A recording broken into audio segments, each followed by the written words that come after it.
आता तुम्हा सगळ्यांचं स्वागत करते. आता आपण आलो कृष्णाईच्या लेकी या मालिकेच्या लॉन्च सोहळ्याला आणि माझ्यासोबत साक्षात कृष्णाई खरंच निवेदिता मॅम आहे.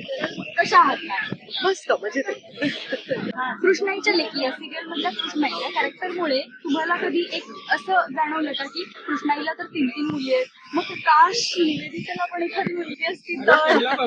असं काही नाही, कारण काय आहे, माझी भाजी आदिती परांजपे पण माझी मुलगीच आहे आणि मला खूप मुली आहेत. श्रेया पेळगावकर आहे आणि तेजश्री प्रधान आहे, सायली आहे, अशा सुपर्णा आहे, तन्वी बोलले, किती माझ्या मुली आहेत. आता या 3 मुली पण नवीन आलेल्या आहेत माझ्यासाठी.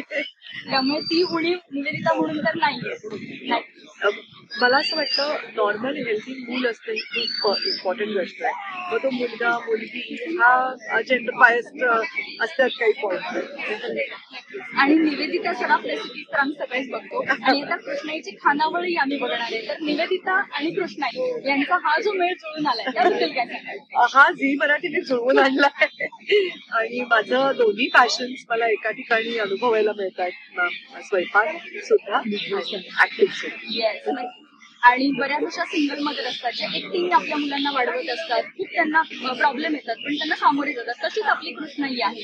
तर कृष्णाईकडून सिंगल मदर ज्या आहेत आपल्या एकटी आई जी आहे तिने काय बोध घेतला पाहिजे किंवा त्यांना काय बोध घ्यायला मिळेल कृष्णाईकडून? खरं तर माझी आई पण सिंगल मदरच होती.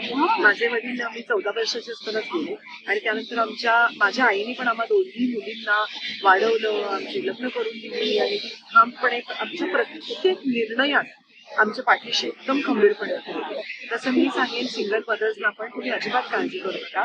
तुमच्या पाठीशी परमेश्वर असतो, तुम्ही कधीच एकट्या नसता. नेहमी तुमच्या पाठीशी देव असतो आणि तुमचं जे आपण या मानसिकता जी स्ट्रेंथ आहे ना, जे मी माझ्या आईकडे बघून शिकले. आपण सिंगल नसतोच, तो देव कुठल्या ना कुठल्या रूपात तुमच्यासमोर येतो एक काहीतरी मदत म्हणून. तुम्ही तुमच्या मुलांना फुलू द्या, त्यांना छानप्रमाणे जगू द्या आणि त्यांना जे करायचं ना आयुष्यात त्यासाठी त्यांना पाठिंबा द्या, जे कृष्णाई करते.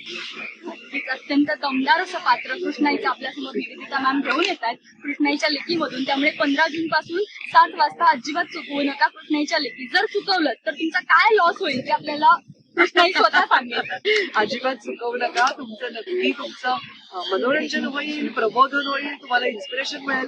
3 वेगवेगळ्या घरात गाजणारी अशी गोष्ट आहे.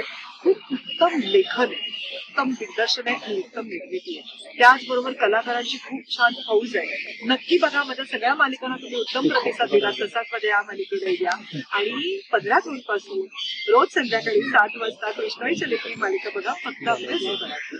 नक्कीच. मराठी फ्लॅशच्या संपूर्ण टीमकडून कृष्णाईच्या लेकीच्या संपूर्ण टीमला आणि साक्षात कृष्णाईला खूप साऱ्या शुभेच्छा. Thank you so much.